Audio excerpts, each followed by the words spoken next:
What if I told you there are adventures so extreme, most people wouldn't dare try them? I spent 3 months pushing my limits, and I'm about to share 6 experiences that will either inspire you or haunt your dreams. These aren't your average holiday excursions. This is about survival, facing your deepest fears and discovering what you're truly made of. I've stared down death, felt the raw power of nature, and come back with stories that will change how you see the world. If you're tired of tame tourist activities, buckle up, because we're about to push every boundary you thought existed. You've been warned.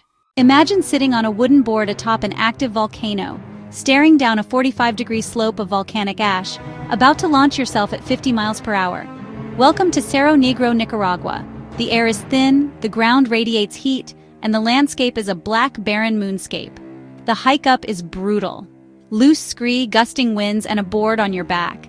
At the summit, you're handed a canvas jumpsuit and goggles, your only protection against razor-sharp rock. You sit, dig your heels in, and look down a slope that seems almost vertical. Your instincts scream to turn back, but the call of adventure is stronger. This isn't surfing on water. Volcanic ash grinds and bites. If you fall, it's a high-speed collision with abrasive rock. The key is controlling your speed with your heels, but the temptation to let go is immense. I push off. The acceleration is instant and terrifying. The board rattles, black dust erupts, and the world blurs. Every muscle is tense, fighting to stay balanced on this wild ride. The adrenaline is pure, primal fear mixed with freedom. One mistake, and you're tumbling into a cloud of dust. Halfway down, I hit larger rocks. The board bucks, I'm briefly airborne, then slam back down, steering blind through dust. My hands are locked on the rope, knuckles white. The slope finally levels out. I drag my feet, sending up a final cloud of ash, and grind to a halt. Shaking, covered in black dust, I'm grinning like a madman. I've surfed an active volcano and survived. The sense of accomplishment is immense, a reward for facing down raw nature. Looking back at Cerro Negro, it's hard to believe I was just at the top. You feel small, but incredibly alive. This isn't just about the thrill. It's about confronting a force far greater than yourself. The walk back is surreal, legs like jelly, body aching but buzzing with energy. The cuts and bruises are badges of honor. Volcano boarding pushes you past your limits and shows you what you're capable of. It's a stark reminder. The most rewarding experiences are found on the other side of fear. It takes courage, a bit of madness, and a desire to push boundaries.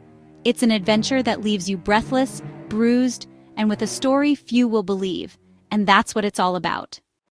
Mexico's cenote caves are called death caves. For a reason, these underwater labyrinths have claimed more lives than any other dive site on Earth. This is cave diving, a submerged, pitch-black maze with a finite air supply and no room for error. Our destination, Sistema Sac Acton, the world's longest underwater cave system. The entrance is a serene cenote hiding the terrifying reality below. Once you descend, you leave light and air behind. Your survival depends on your gear, training, and mental control. The rules are strict. Always use a guideline. Follow the rule of thirds for air and never panic. Panic is the biggest killer here. I spent weeks drilling emergency procedures before even entering the water. As we descend, sunlight vanishes. Only our torches cut through the blackness. The water is so clear it feels like flying through space. We follow a thin, white guideline, squeezing through tight restrictions. It's claustrophobic and disorienting. You must control your breathing and stay calm. The cave is eerily beautiful. Massive stalactites, silent cathedrals of stone. But a misplaced fin kick can stir up silt, blinding you instantly. My guide signals. It's time to turn back no matter how much you want to keep going. The journey out is just as perilous. Rushing leads to mistakes. Suddenly, my guide's torch dies. We're plunged into near darkness, relying on backups. Adrenaline surges, but training takes over. We move slowly, following the line. The weight of rock and water above is a constant presence. Every sound is magnified. The hiss of your regulator, the scrape of gear. Your mind conjures fears, equipment failure, getting lost, collapse. You fight it, stay focused, and keep moving. Finally, a faint blue glow, the cenote entrance. Relief floods in as we ascend, breaking the surface and gasping fresh air. We were underwater less than an hour, but it felt like a lifetime. Cave diving isn't for thrill seekers. It's for the disciplined and resilient. You confront your deepest fears in a place with zero margin for error. It's terrifying, but witnessing this hidden world is a privilege. It's a stark reminder of the thin line between life and death. Free soloing, climbing without ropes or safety gear, is the purest, most dangerous form of climbing. In Jordan's Wadi Rum, sandstone cliffs rise hundreds of feet, offering no second chances.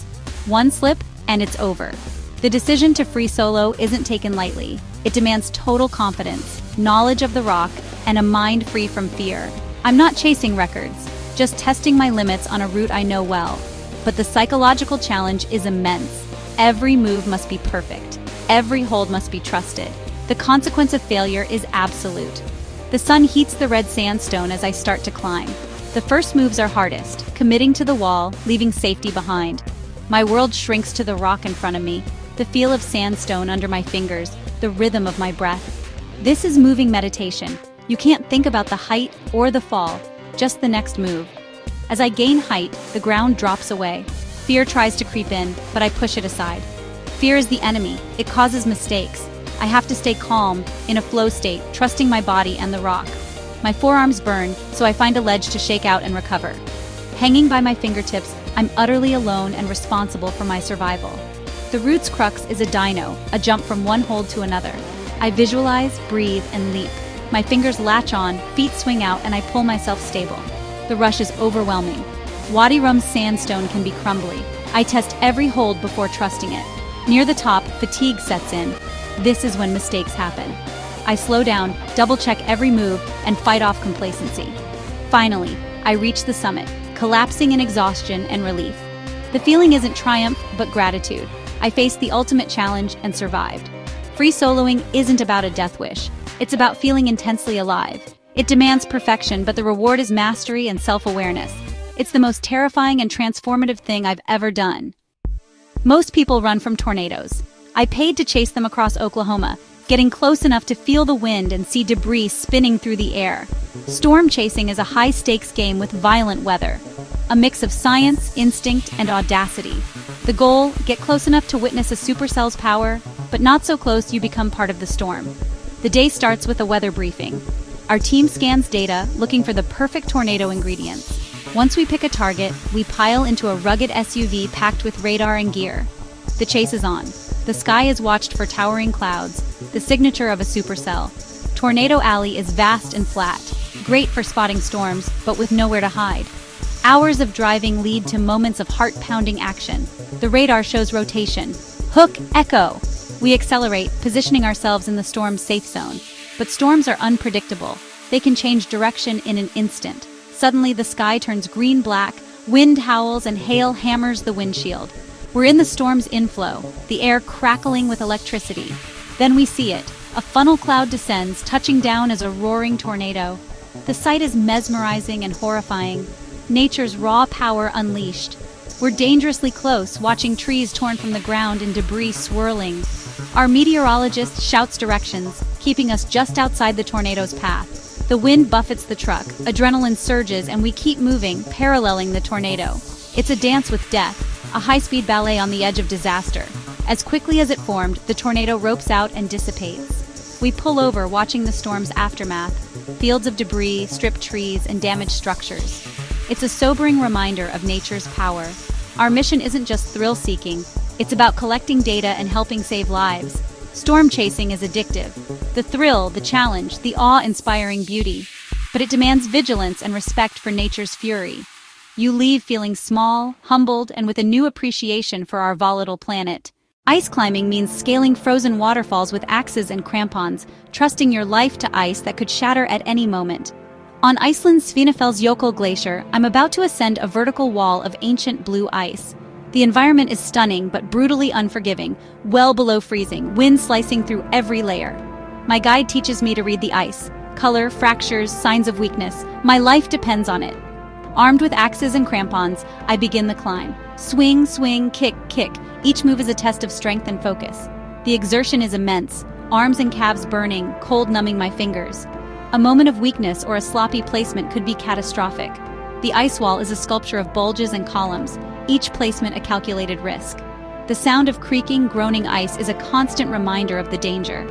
Halfway up, a chunk of ice breaks off above me, missing by inches, a stark reminder of the risks. I pause, breathe, and continue. The view is surreal, suspended between sky and glacier, surrounded by glowing blue ice. It's a world of dangerous beauty, a privilege to experience. Muscles screaming, I push for the top. One swing, one kick at a time. Finally, I hook my axe over the ledge and pull myself onto solid ground. I collapse, exhausted and exhilarated. I've scaled a wall of frozen water, trusting my life to metal points and my own strength. Ice climbing is brutal and beautiful, pushing you to your limits. It teaches resilience, focus, and respect for the cold. Every move is critical, a dance on a fragile, frozen stage. It's not just climbing, it's a deep connection with winter's raw power. You leave exhausted, humbled, and with a profound appreciation for the wild. Wingsuit flying is the closest humans come to true flight, jumping off mountains, soaring through valleys at 120 miles per hour. In Lauterbrunnen in Switzerland, sheer cliffs offer the perfect launch for this breathtaking, lethal sport. Preparation is everything: hundreds of skydives, dozens of wingsuit jumps, and meticulous gear checks. The suit is an aerofoil you wear. You steer by shaping your body. Standing on the exit point, heart pounding, you face the point of no return. Once you leap, there are only two outcomes: a successful flight and parachute deployment, or a fatal impact. I check my gear, count down 3, 2, 1 leap. For a second, you're falling. Then the suit inflates and you're flying. The wind roars, the ground streams past, and you're a bird, soaring through the air. Proximity flying, skimming cliffs and trees just feet away, is where the real danger lies. A slight misjudgment or gust of wind, and it's over. It demands absolute focus and lightning reflexes. I bank left, following the valley's curve, the world a blur below. The freedom is indescribable, but the risk is ever present. The flight lasts less than 2 minutes, but feels like both an eternity and a split second. I monitor my altitude, position, and landing area timing. The parachute deployment is critical. At the right moment, I wave off, throw the pilot chute, and the canopy opens with a jarring deceleration.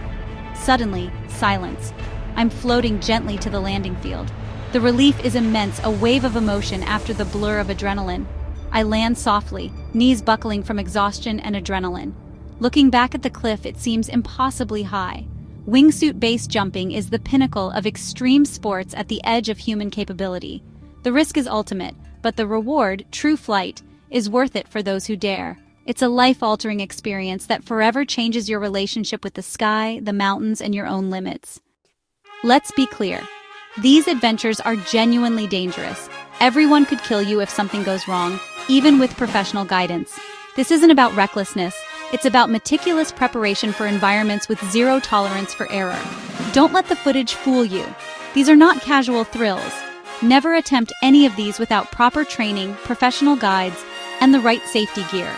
The real adventure is mastering the skills to survive, not just chasing adrenaline. I'm sharing my complete safety guide and the operators who prioritize safety over thrills. Which adventure terrified you most? Drop a fire emoji if you'd try any, and tell me which one you'd never attempt. Until next time, keep pushing your limits, safely.